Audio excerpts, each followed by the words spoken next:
Komitmen itu tercipta karena ada satu kesadaran dalam hidup kita, Bapak. Orang tidak bisa didorong-dorong untuk dia berkomitmen untuk satu hal yang dia anggap penting. Komitmen itu terjadi karena ada satu kesadaran yang lahir dari cara berpikirnya yang diubahkan.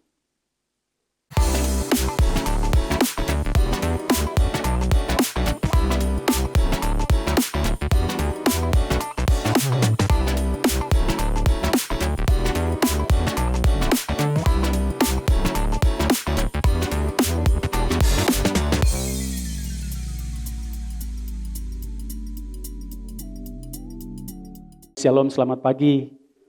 Apa kabar? Memang tanggal-tanggal begini nih kesibukan banyak. Sibuk merubah rumah, punya penampilan. Sibuk mengecek nanti di tanggal 24 nih kita makan apa. Tapi semua itu adalah satu hal yang kita nikmati setiap tahun. Keluarga bisa berkumpul, yang dari luar bisa datang sama-sama. Dan itu satu sukacita besar buat kita kalau kita ada di Ambon. Pagi hari ini Bapak Ibu, kita akan sama-sama belajar dari, kalau saya kasih judul pagi hari ini adalah komitmen untuk firman Tuhan. Ada satu tema yang Bapak Ibu dan saya kita sama-sama belajar di ulang tahun kita di 15 November kemarin. Itu tema yang kita dapat. Tema itu adalah komitmen untuk kita berjalan bersama. Dan kalau Bapak Ibu masih ingat 2 minggu lalu ketika Parulan berkhotbah di tempat ini, Parulan berbicara tentang komitmen. Dan ada satu hal yang waktu itu disampaikan bahwa komitmen adalah satu janji pada diri sendiri atau orang lain dan itu tercermin dalam tindakan kita. Saya baca sekali lagi Bapak Ibu karena ini yang akan jadi pelajaran kita pagi hari ini adalah komitmen adalah satu janji pada diri sendiri atau orang lain dan itu tercermin dalam tindakan kita. Artinya waktu Bapak Ibu dan saya kita berkomitmen berarti Bapak Ibu dan saya sedang berjanji untuk diri sendiri. Kita bersepakat untuk diri kita sendiri dan itu termanifestasi atau tercermin di dalam seluruh tindakan kita. Dan pagi hari ini kita mau bicara bukan tentang komitmen saya kepada orang lain. Tapi kita mau bicara tentang komitmen saya pribadi. Apa komitmen saya di dalam kita menjalani kehidupan kita setiap waktu. Apa janji saya untuk saya berjalan melewati musim ini. Bapak Ibu dan saya kita tidak bisa melakukan satu firman atau satu janji Tuhan dalam kehidupan kita dikala situasi atau kondisi itu baik-baik. Tapi baik atau tidak baik, kondisi yang kita hadapi apapun keadaannya, kita harus tetap berkomitmen untuk melakukan kehendak Tuhan. Bapak Ibu dan saya tidak bisa memilih bahwa ini waktunya saya akan melakukan firman, ini waktunya saya tidak melakukan firman. Tetapi waktu Bapak Ibu dan saya mengambil satu komitmen untuk melakukan kehendak Tuhan, apapun kondisinya, apapun persoalan yang Bapak Ibu dan saya hadapi, karena itu menjadi komitmen saya. Komitmen adalah janji untuk diri saya melakukan setiap kebenaran firman yang saya terima. Dan itu tercermin dalam seluruh tindakan saya. Bapak Ibu, mari kita baca dalam Amsal 4 ayat 20. Amsal 4 ayat 20, 21 dan 22. Dikatakan, hai anakku, perhatikanlah perkataanku. Arahkanlah telingamu kepada ucapanku. Janganlah semuanya itu menjauh dari matamu. Simpanlah itu di lubuk hatimu. Karena itulah yang menjadi kehidupan bagi mereka yang mendapatkannya. Dan kesembuhan bagi seluruh tubuh mereka. Hal yang pertama yang menjadi komitmen kita adalah komitmen untuk memperhatikan firman Tuhan. Di ayat yang ke-20 tadi firman Tuhan berkata dimulai dengan kalimat ini Bapak Ibu. Hai anakku. Kalimat ini adalah satu kalimat yang biasa seorang bapak menyampaikannya kepada anaknya. Hai anakku. Atau sering kalimat ini sebagai tanda kasih hubungan yang manis antara seorang bapak dengan anaknya. Hai anakku, perhatikanlah perkataanku. Jadi waktu kita membaca ayat ini di dalam Amsal ayat yang ke-20 ini, Tuhan sedang mengajak Bapak Ibu dan saya, hai anakku, bukankah Tuhan itu Bapak kita? Waktu Bapak Ibu dan saya bertobat lahir baru, kita adalah anak-anaknya. Jadi waktu ayat ini sedang berbicara bahwa, hai anakku, perhatikanlah perkataanku. Tuhan sedang mengajak Bapak Ibu bahwa mari perhatikan perkataanku. Kata perhatian atau memperhatikan itu selalu berhubungan dengan indera penglihatan kita.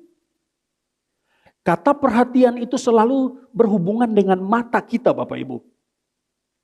Yang jadi pertanyaannya buat kita sekarang adalah begini Bapak Ibu. Apa yang sedang menjadi perhatian Bapak Ibu dan saya di musim ini? Mata Bapak Ibu dan saya sedang tertuju kepada apa di musim ini? Apakah perhatian kita sedang tertuju kepada perkataan Tuhan? Ataukah mata kita sedang tertuju kepada perkataan yang datang dari dunia ini? Jangan salah mengharapkan perhatian Bapak Ibu dan saya. Jangan salah menaruh perhatian Bapak Ibu dan saya kepada sesuatu yang bukan hal yang penting di dalam kehidupan kita. Benar. Di dalam menjalani kehidupan kita, kita menghadapi dengan persoalan, kita menghadapi dengan masalah. Benar, kita membutuhkan sejumlah uang untuk keperluan anak-anak kita sekolah. Benar, dokter sedang memvonis saya bahwa saya sedang menderita sakit ini. Benar, ada masalah ini. Benar, kehidupan keluarga kami lagi menghadapi persoalan. Pertanyaannya buat kita, ketika kita menghadapi semua itu, perhatian kita, perhatian Bapak Ibu dan saya sedang tertuju kepada apa yang Bapak Ibu dan saya hadapi, ataukah perhatian kita sedang tertuju kepada kebenaran firman Tuhan? Amsal bilang begini, hai anakku, perhatikan perkataan.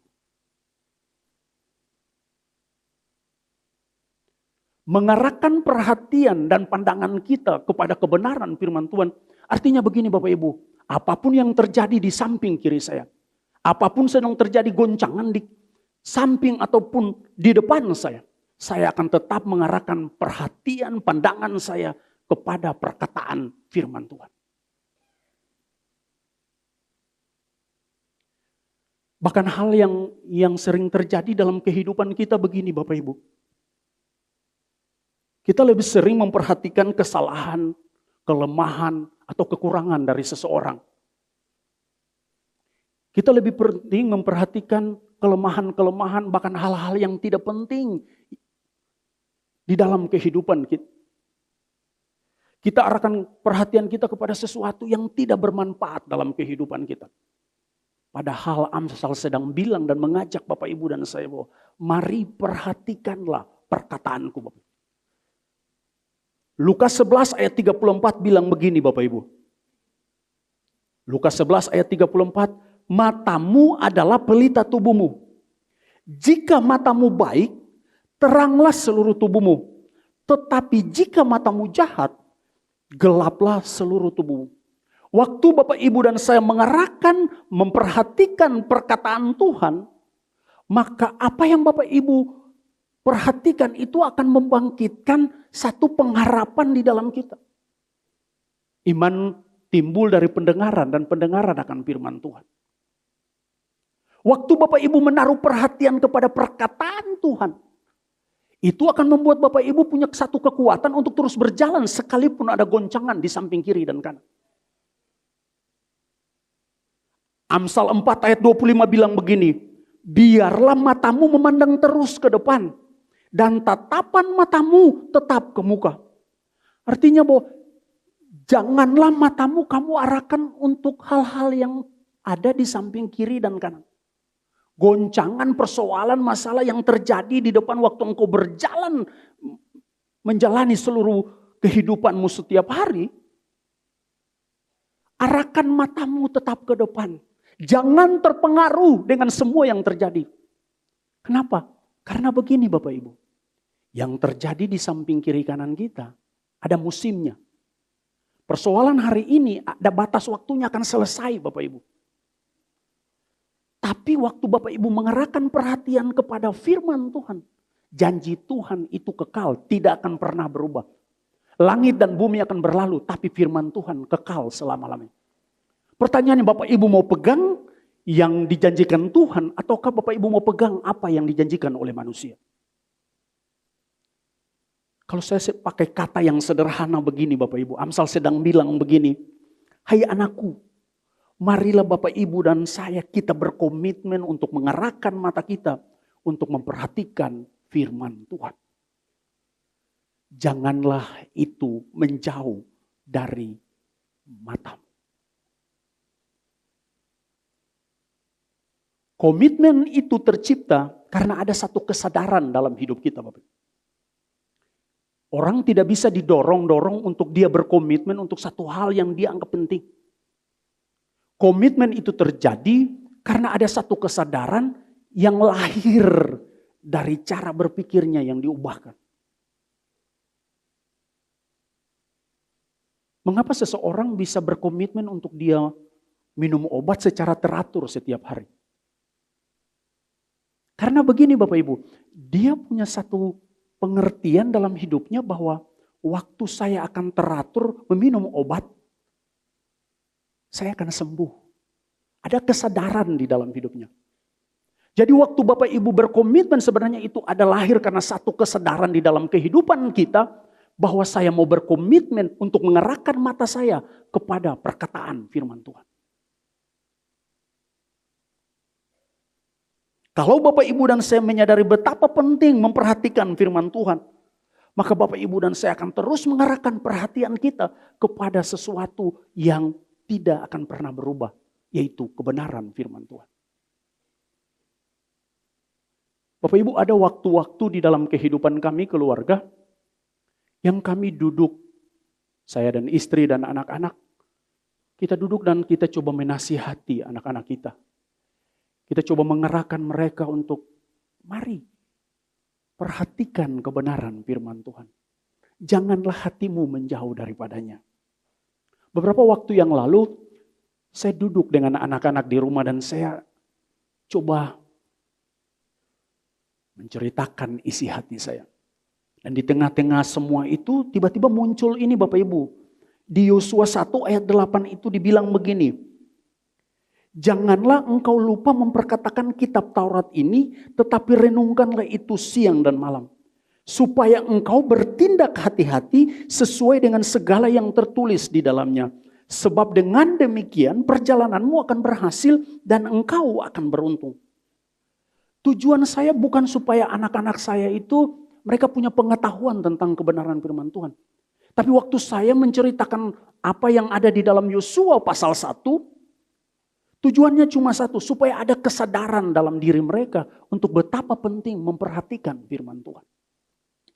Saya bilang waktu itu buat mereka begini bahwa untuk perjalanan saudara, untuk perjalanan kamu berhasil dan beruntung. Kamu harus memperkatakan seluruh perkataanmu itu harus sesuai dengan kebenaran firman Tuhan. Saya bilang buat anak-anak saya. Kan Yosua bilang tadi, janganlah engkau lupa memperkatakan firman. Untuk perjalananmu berhasil dan beruntung, saya bilang buat anak-anak, pikiranmu harus sesuai dengan firman Tuhan. Yosua bilang renungkanlah firman itu. Tindakanmu harus sesuai dengan kebenaran firman Tuhan. Akhir dari semua yang saya katakan tadi bukan tujuan supaya mereka pintar atau mereka punya sesuatu yang lebih tentang kebenaran. Bukan itu Bapak Ibu. Tapi tujuan saya adalah waktu saya menceritakan semua itu, ada kesadaran di dalam diri mereka. Supaya mereka punya komitmen untuk tetap memperhatikan firman Tuhan. Sampai kapan Bapak Ibu? Untuk selama-lamanya. Sampai selesai perjalanan hidup kita. Mari bangun komitmen kita untuk memperhatikan perkataan firman Tuhan. Jangan menaruh perhatian Bapak Ibu dan saya kepada sesuatu yang tidak mendatangkan kekuatan di dalam hidup kita. Arahkanlah perhatian kita kepada perkataan firman Tuhan. Hai anakku, perhatikanlah perkataanku. Janganlah itu menjauh dari hati. Hal yang kedua adalah komitmen kita untuk mengarahkan pendengaran kita kepada suaranya. Komitmen untuk mengarahkan pendengaran kepada suaranya. Bapak Ibu, dari tempat ini, kita sering mendengar pesan, bahkan berulang-ulang pesan yang disampaikan dari tempat ini tentang mari dengar suara Tuhan. Mari dengar tuntunan Tuhan. Tetap terhubung dengan Tuhan. Dan sampai hari ini Bapak Ibu, pesan itu tidak pernah berhenti. Kami diajar, kami dilatih untuk tetap mendengar tuntunan Tuhan sampai hari ini. Sampai kemarin pun kami masih diajar oleh Paris di tempat ini untuk memulai segala sesuatu harus memulai dengan mendengar Tuhan. Untuk memulai sesuatu jangan memulai dengan menyusun strategi atau rancangan manusia kita. Mulailah segala sesuatu dengan mendengar apa kata Tuhan. Bahkan di musim ini dalam kita mempersiapkan beberapa hal yang berhubungan dengan pelayanan sampai nanti akhir tahun. Pesannya yang disampaikan nomor 1 buat kami adalah begini. Tetap berdoa. Tetap dengar apa tuntunan Tuhan. Lebih banyak berdoa daripada lebih banyak mengatur strategi untuk semua terlaksana. Lebih banyak berhubungan dengan Tuhan. Dengar dia bilang apa. Daripada kamu coba mengatur dengan kekuatan. Dan Amsal 4 tadi dibilang begini bahwa, hai anakku, arahkanlah telingamu kepada ucapanku. Simpanlah itu di lubuk hatimu. Di musim ini Bapak Ibu, bahkan menjelang tahun di mana kita akan akhir tahun, tutup tahun, ada banyak pesan yang datang buat kita. Kalau Bapak ikut media, informasi yang datang, orang sedang mencoba memprediksi di tahun 2023 akan terjadi apa. Orang mulai merancangkan kira-kira ke depan saya buat apa. Ada banyak informasi, ada banyak pesan, ada banyak suara yang coba datang kepada Bapak Ibu. Pertanyaannya buat kita begini, kita sedang mengarahkan pendengaran kita kepada apa Bapak Ibu? Apakah Bapak Ibu sedang mengarahkan pendengaran kita kepada informasi yang datang dari luar? Atau Bapak Ibu sedang mengarahkan pendengaran kita kepada perkataan Tuhan? Hai anakku, perhatikan perkataanku. Arahkan telingamu kepada ucapanku. Amsal sedang mengajak kita, mari Bapak Ibu, berkomitmenlah untuk mengarahkan pendengaran kita kepada suara Tuhan. Sampai kapan? Selama-lamanya. Waktu Bapak Ibu dan saya kita berkomitmen untuk mengarahkan telinga kita setiap waktu kepada firman Tuhan, itu akan membangkitkan iman dan pengharapan di dalam hidup kita.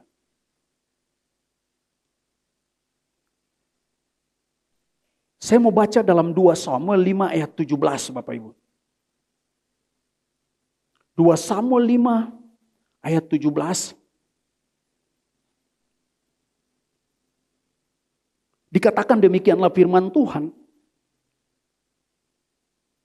Ketika didengar orang Filistin bahwa Daud telah diurapi menjadi raja atas Israel, maka majulah semua orang Filistin itu untuk menangkap Daud. Tetapi Daud mendengar hal itu, lalu ia pergi ke kubu pertahanan. Ketika orang Filistin itu datang dan memencar di lembah Refaim, bertanyalah Daud kepada Tuhan, apakah aku harus maju melawan orang Filistin itu? Akan kau serahkankah mereka ke dalam tanganku? Tuhan menjawab Daud, majulah, Sebab aku pasti akan menyerahkan orang Filistin itu ke dalam tanganmu. Lalu datanglah Daud ke Baal Perasim dan memukul mereka kalah di sana. Berkatalah ia, Tuhan telah menerobos musuhku di depanku seperti air menerobos. Sebab itu orang menamakan tempat itu Baal Perasim. Orang Filistin itu meninggalkan berhalanya di sana. Lalu Daud dan orang-orangnya mengangkatnya. Bapak Ibu, kalau kita baca kisah ini, saya seperti ada pertanyaan timbul dalam hati saya. Kenapa, Pak? Karena begini Bapak Ibu, Daud adalah orang yang sudah terbiasa berperang. Daud dari kecil sudah biasa berkelahi. Alkitab menulis harimau dan singa pun dia kalahkan. Goliat dia bunuh Bapak Ibu. Jadi untuk menghadapi musuh, untuk satu perkelahian dengan lawan, itu menjadi hal yang biasa untuk Daud. Tapi kalau Bapak Ibu baca kisah ini, ketika orang Filistin itu datang kepada Daud, apa yang Daud lakukan Bapak Ibu? Daud memilih mengerahkan telinganya untuk mendengar apa kata Tuhan.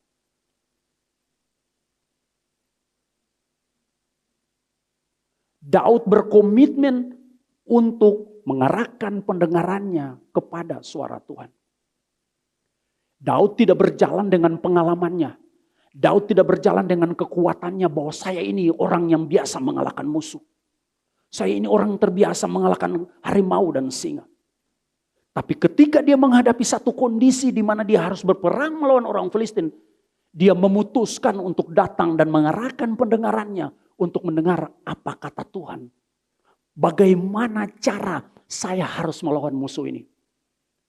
Apakah saya menggunakan cara saya ataukah saya menggunakan cara Tuhan? Kadang-kadang cara Tuhan berbeda dengan cara kita Bapak Ibu. Dan kisah tadi menulis Tuhan bilang begini, majulah Daud. Dan Daud melakukan apa yang Tuhan bilang.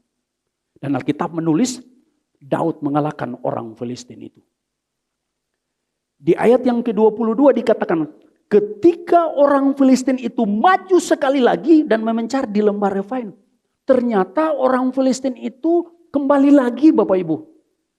Di kisah pertama, waktu Daud mengalahkan mereka, di ayat yang ke-22 diceritakan mereka kembali lagi. Dan orang Filistin maju sekali lagi dan memencar di lembah Refaim. Bapak Ibu, coba renungkan. Yang terjadi ini adalah orang Filistin yang sama. Dan Alkitab menulis bahwa mereka kembali ke tempat yang sama. Lembah Refaim. Orang yang sama menghadapi Daud di tempat yang sama. Tapi mari kita lihat apa yang dilakukan Daud. Dia menghadapi satu kondisi di mana ada orang yang sama datang menghadapi Daud di tempat yang sama, tapi ini yang Daud pilih Bapak Ibu. Daud memilih untuk kembali datang kepada Tuhan dan mengarahkan pendengarannya untuk mendengar apa kata Tuhan. Hal yang terjadi dalam kehidupan kita begini Bapak Ibu. Seringkali waktu Bapak Ibu dan saya menghadapi satu kondisi, dan Bapak Ibu berdoa untuk Tuhan, lalu Tuhan kasih cara untuk menyelesaikan persoalan itu. Pertanyaannya buat kita, ketika persoalan itu selesai, dalam perjalanan kehidupan kita, ada masalah yang sama muncul dalam kehidupan kita. Katakanlah, waktu saya membutuhkan uang untuk membiayai anak sekolah saya berdoa, dan Tuhan kasih satu cara untuk saya menghadapi persoalan ini.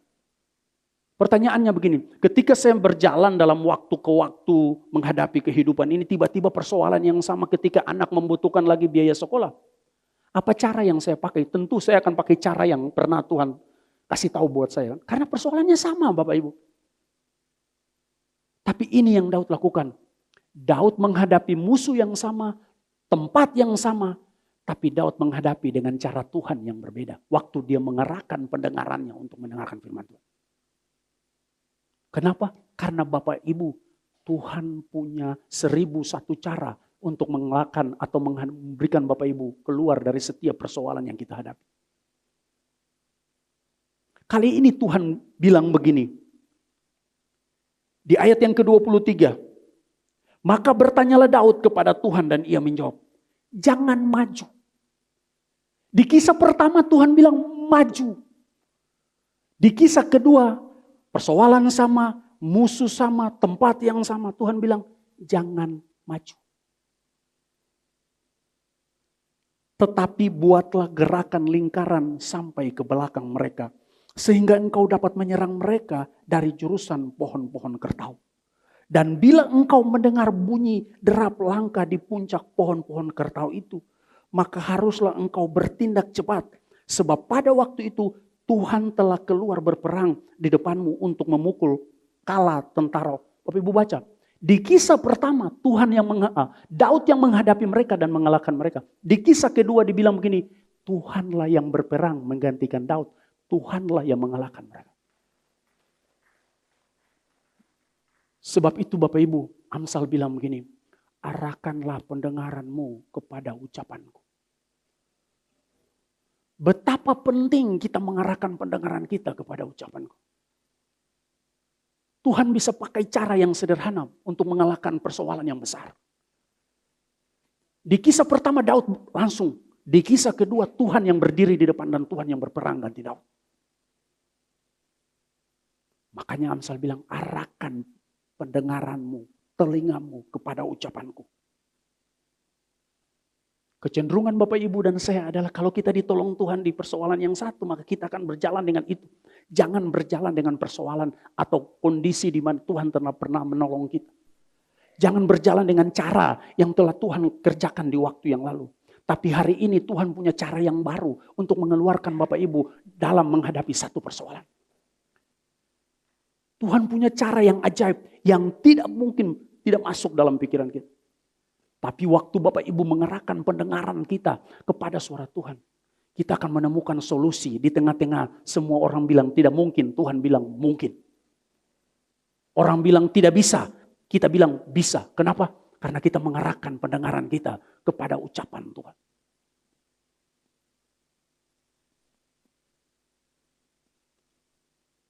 Saya tahu mengakhiri tahun ini ada banyak hal yang Bapak Ibu dan saya hadapi. Ada banyak persoalan yang mungkin Bapak Ibu dan saya sedang gumuli dari hari lepas hari. Tapi waktu Bapak Ibu mengambil satu komitmen, kadang-kadang waktu kita datang kepada Tuhan, seperti suara itu belum datang, jawaban itu belum datang. Jangan menyerah Bapak Ibu. Jangan berhenti. Tetap arahkan pendengaran kita untuk mendengar kata Tuhan. Karena Tuhan tidak pernah terlambat untuk datang menolong kita. Waktu Tuhan itu indah Bapak Ibu.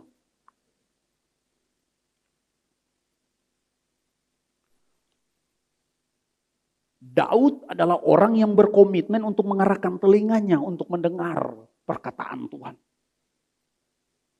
Dia bukan berjalan dengan pengalamannya, tapi dia berjalan dengan tuntunan Tuhan.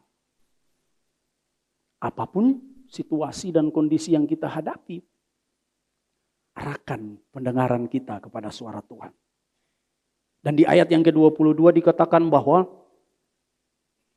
itulah yang menjadi kehidupan bagi mereka yang mendapatkannya dan kesembuhan bagi seluruh tubuh mereka. Waktu Bapak Ibu dan saya kita berkomitmen untuk mendengar suara Tuhan, mengarahkan pendengaran kita untuk suaranya. Dikatakan bahwa itu akan menjadi kehidupan bagi mereka yang mendapatkannya dan kesembuhan bagi seluruh tubuh. Betapa indahnya Bapak Ibu dan saya tetap mengarahkan pendengaran kita kepada suara Tuhan. Karena itu menjadi kekuatan buat kita dan kesembuhan buat hidup kita. Betapa pentingnya kita berkomitmen untuk tetap mendengar suara Tuhan. Karena jalan-jalan Tuhan itu indah dan dia menggenapi di dalam waktunya. Hal yang ketiga dalam kita berkomitmen adalah komitmen untuk melakukan. Di dalam Matius 7 ayat 24, Matius 7 ayat 24 dan 25 dikatakan begini. Setiap orang yang mendengar perkataanku ini dan melakukannya, ia sama dengan orang yang bijaksana, yang mendirikan rumah di atas batu. Kemudian turunlah hujan dan datanglah banjir.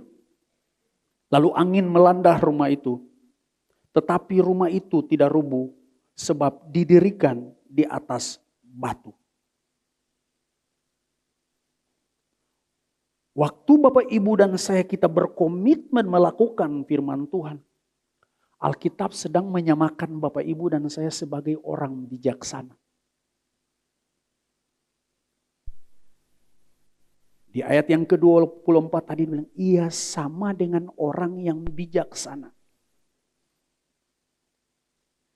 Tentu Bapak Ibu dan saya kita tidak mau dikatakan sebagai orang bodoh, tapi Bapak Ibu dan saya ingin disebut sebagai orang bijaksana.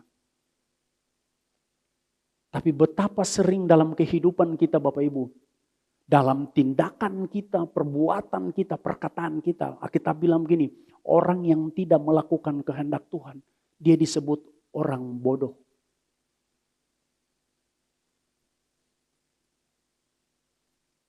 Sering Bapak Ibu dan saya menjadi orang bodoh dalam kehidupan ini. Ada banyak dalam perjalanan kehidupan kita yang mungkin saya atau mungkin Bapak Ibu kita bertindak sebagai orang bodoh. Kenapa? Karena kita tidak melakukan kehendak Tuhan. Bodoh bukan soal pengetahuan Bapak Ibu. Bukan karena 1 tambah 1 kita tidak tahu jawabannya 2. Bukan soal itu Bapak Ibu. Tapi bodoh dalam hal ini, sebenarnya Tuhan sedang menyediakan sesuatu yang besar di depan kita. Tapi karena kita tidak mau melakukannya, akhirnya kita melewati proses demi proses, masalah demi masalah, tidak ditemukan jalan keluar. Padahal Tuhan sedang bilang, tinggal melangkah saja. Kalau kita jadi orang bijaksana, kadang-kadang seperti pendengaran suara kita, yang kita dengar suara Tuhan itu yang kita dengar. Seperti itu tidak masuk akal. Cuma karena kita orang bijaksana, kita menjadi orang yang taat sekalipun itu tidak masuk dalam pikiran kita. Kita bilang ini, orang yang tidak melakukan kehendak Tuhan, dia disebut orang bodoh. Tapi waktu kita melakukan kehendak Tuhan, kita berkomitmen melakukan itu.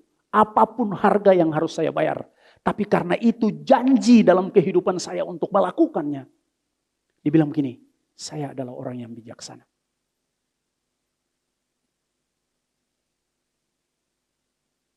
Hal yang kedua dari Matius 7 ayat 24 dan 25 tadi adalah waktu Bapak Ibu dan saya berkomitmen untuk melakukan kehendak Tuhan, melakukan firman Tuhan, itu akan menolong kita waktu banjir atau badai datang melanda rumah kehidupan kita.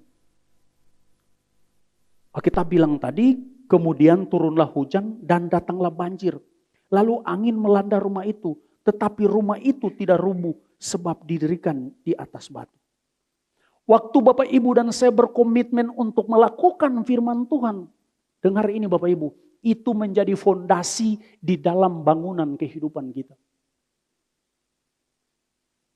Artinya begini, seberapa kuat fondasi kehidupan Bapak Ibu dan saya menghadapi musim ini tergantung dari seberapa besar Bapak Ibu memutuskan untuk melakukan kehendak Tuhan. Seberapa besar fondasi untuk menahan banjir dan badai datang, itu bergantung dari seberapa besar Bapak Ibu berkomitmen untuk melakukan kehendak Tuhan. Semakin Bapak Ibu berkomitmen untuk melakukan kehendak Tuhan, semakin fondasi kehidupan rohani kita akan menjadi kuat. Setuju atau tidak setuju Bapak Ibu, banjir pasti datang dalam kehidupan kita. Orang kaya, orang miskin, punya uang, tidak punya uang, berpangkat atau tidak, banjir pasti datang. Yang jadi persoalan, seperti apa fondasi hidup kita. Apakah fondasi kita sedang dibangun dari perkataan-perkataan orang? Apakah fondasi kehidupan kita sedang dibangun karena kita punya jabatan atau uang yang banyak? Alat ukurnya cuma satu Bapak Ibu. Kita lihat waktu banjir atau badai datang dalam kehidupan kita.